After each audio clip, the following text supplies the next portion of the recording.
Assalamualaikum warahmatullahi wabarakatuh, halo kawan-kawan. Oke, kali ini kita masih bahas soal debat Pilbub Bombana 2024, kawan-kawan. Serius, kawan-kawan membaca judul di bawah ini, itu nggak main-main. Ibu Andi Nirwana beruntung punya Pak Herianto.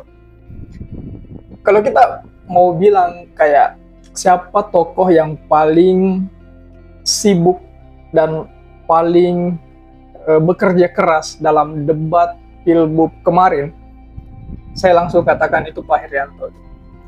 Ya, mungkin karena Ibu Andi Nirwana tidak terlalu perform, jadi kayak ya kita harus mengatakan itu, kawan-kawan. Bu Andi Nirwana ngomongnya pertama ketika pemaparan visi misi itu paling awal banget itu.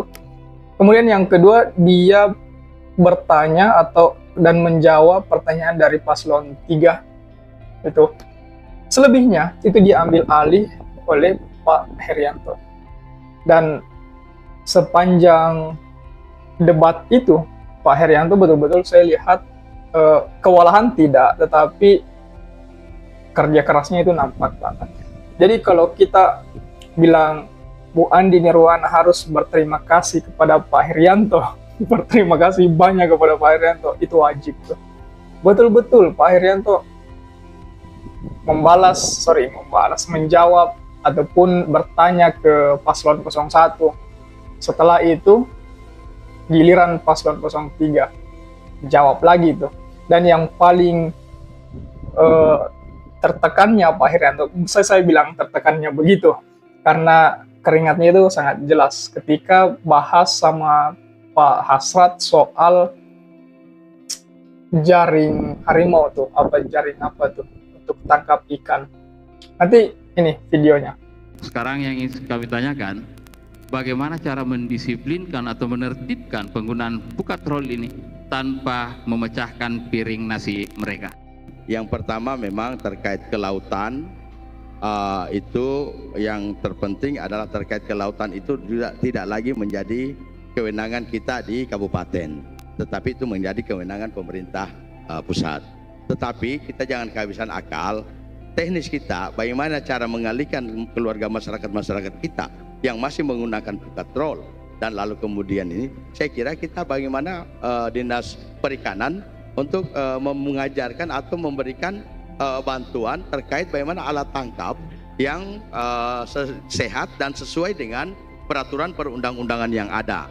Tetapi saya juga berpikir bahwa ini adalah sudah sudah lama kejadian seperti ini, tetapi kita jangan kehabisan akal bahwa nelayan kita dengan menggunakan alat tangkap pukat harimau, saya kira itu tidak dibenarkan.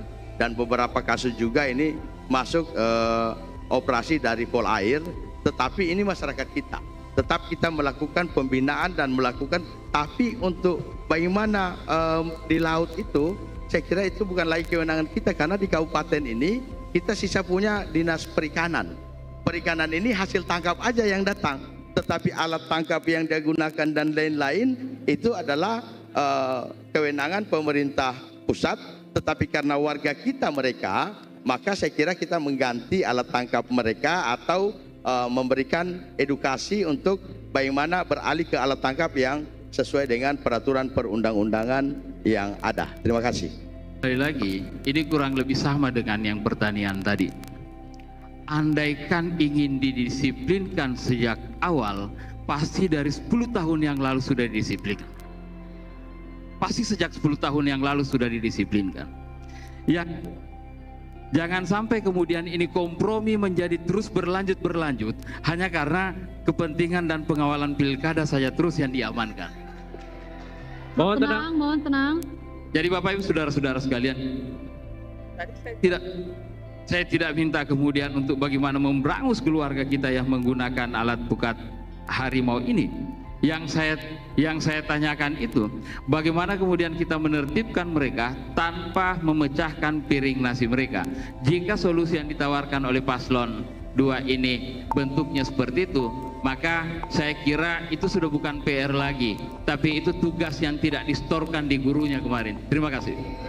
Ya, saya kira mau tahun berapapun, tahun 2010, 2000 berapa, pada prinsipnya bahwa regulasinya memang ketika Undang-Undang 22 itu pemerintahan daerah ditarik kewenangan pemerintah kabupaten terkait tambang, terkait hutan, pendidikan SMA, termasuk kelautan, saya kira itu bukan masalah di kita karena masalahnya di undang-undangnya.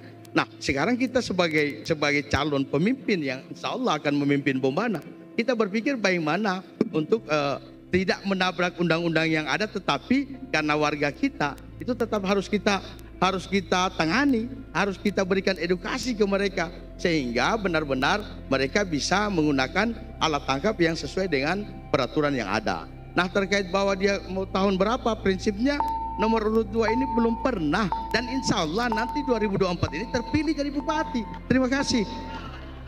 Ya, mohon. Jadi di situ keringatnya Pak Herianto kawan-kawan betul-betul nampak kelihatan. Karena memang kerja kerasnya dalam debat kali ini betul-betul sangat terlihat. Maka dari itu, semoga masih ada debat berikutnya dan Ibu Andi Nirwana bisa mengekspos lagi itu.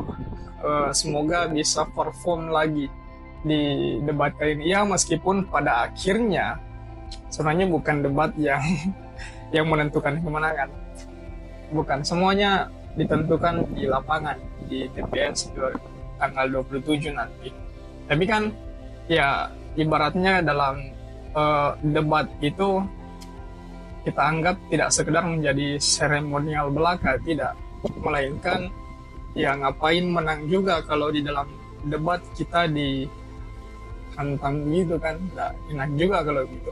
Jadi semoga di debat berikutnya Ibu Andi Nirwana bisa perform lagi supaya lebih seru. Karena Bu Andi Nirwana dengan paslon 3 itu banyak setujunya. Setuju saja. Jadi ini debat yang kita butuhkan bukan setuju, tapi lebih kepada bagaimana caranya supaya proses debatnya itu berjalan secara ulet sehingga kita bisa lihat siapa paslon yang betul-betul bisa kita andalkan ke depan begitu. Jadi semoga ke depannya masing-masing pasangan bisa perform lagi. Kalau bisa ya seperti Pak Hasrat yang menggebu-gebu, kemudian persiapannya matang, penguasaan panggung juga enak. Tuh. Kalau 01, saya bilang 01 imbang dari calon bupati dan wakilnya, ada pembagian segmen, jadi kayak mereka bergantian begitu. Jadi sangat berbeda sekali dengan 02 yang memang didominasi oleh Pak Wakil, Pak Herianto itu. Itu jempol banget lah kalau saya bilang Pak Herianto itu. Sangat jempol untuk tampilan di debat kali ini. Begitu juga dengan Pak Hasrat, paslon 3. Keren sekali. Saya rasa itu saja kawan-kawan. Bagaimana tanggapan kawan-kawan melihat hal ini? Coba tulis di kolom komentar. Oke? Share juga video ini supaya banyak juga yang nimbrung di kolom komentar. Sekali lagi terima kasih dan wassalamualaikum warahmatullahi wabarakatuh.